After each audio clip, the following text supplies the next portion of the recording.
just see it from the angle that it's at. They're coming together in the build up to the throw in. I think he stands on Sam's toe or something like that. Just plays out, and I think Sam runs alongside him, and the lad, they go shoulder to shoulder, and the lad dives on the floor and makes out like he's been headbutted, and the linesman's the back side of it, so Sam would be obviously have his back to the linesman. Linesman's called the ref over, says he's headbutted him or whatever he's done, and he's dismissed for violent conduct. And we're chasing our tail a little bit after that, and then to compound it, if you watch their first goal, Harry Anderson wins the ball, clearly tackles, wins the ball, gives a free kick, and they scored off the free kick. So disappointing, the third in the table for a reason. Port Vale are a good side. It also helps when you get the officials' decisions helping you out as well. And it made it really difficult for us. Went in 2-0 down at half time.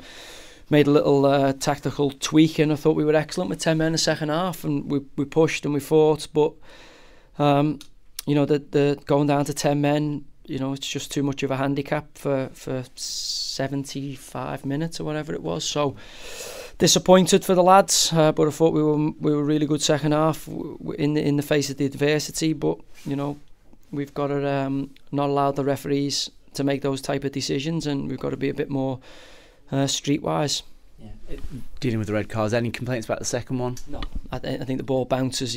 Keane hesitates. He's clearly last man, and if you don't get the ball and you make contact with the player as the last man, it's going to be dismissed from the field. So no complaints with that, but certainly lots of complaints with the first one.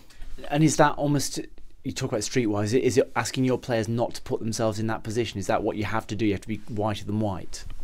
Yeah, I don't know. I mean, I think that's our 7th red card of the season, isn't it? So, that's far too many. I mean, far too many in 20-odd games. And we need to tighten that up, because you can't play with a numerical disadvantage. You just make the game a hell of a lot harder than what you need to. But and when I speak to the lads this week about it, we definitely need to tighten up that area. It's an area of concern, the discipline, and I don't think I'm sitting here saying I've watched a bad tackle or a really bad moment. And Sam's stupid today, absolutely stupid, just even going near him.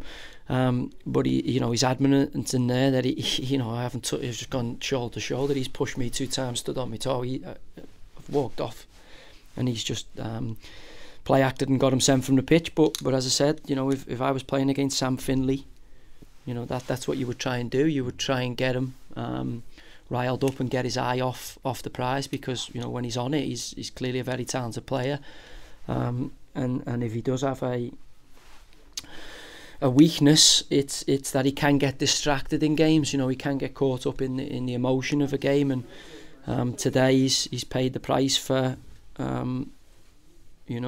just getting involved in a nonsense that he didn't really need to. Yeah. You don't want to get a reputation either as a team or as a player, do you? Because people will work on that.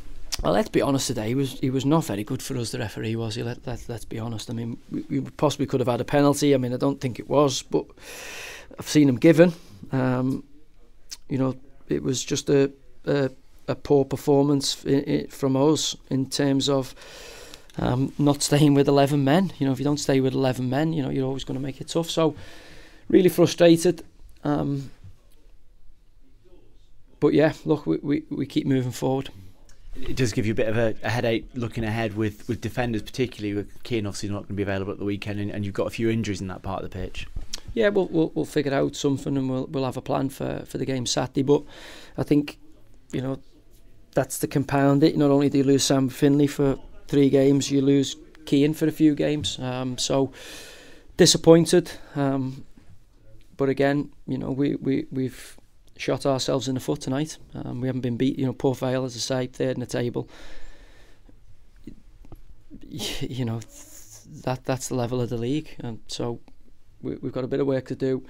I can't wait for the window to open in January, because there's certainly part of the pitch that we could do with reinforcements, and obviously at this moment in time, we've got work to do. And the good thing is about this league is that everyone can beat everyone, and you can get on runs, and when we stop shooting ourselves in the foot, maybe we'll be able to do something special. And just finally, so looking ahead to January, are you sort of getting your ducks in a row now so that you can move as soon as possible in that month? Yeah, it was tough for me with everything that's been going on to kind of plan for the kind of future. But now we're able to do that, and as I say, you know, we've changed the culture of the building with the last window. But you always know it's going to be a couple of windows, and you know, there's lads here who are giving everything they've got and showing just what good players they are, and we need to make sure that we foster that and that we keep building, you know, the football club in the right regards from a cultural standpoint. But you know, you've got to win games of football. We're 16th in League Two, and you know, you're playing the bigger sides, you know, the sides that are up near the top of the table, and to beat them, all you've got to do is keep your discipline. So that's really frustrating because, you know, we're better than these teams. No doubt about it. But if we go down to 10 men and we go down to 9 men, then it doesn't matter how much quality you've got. You won't win games of football.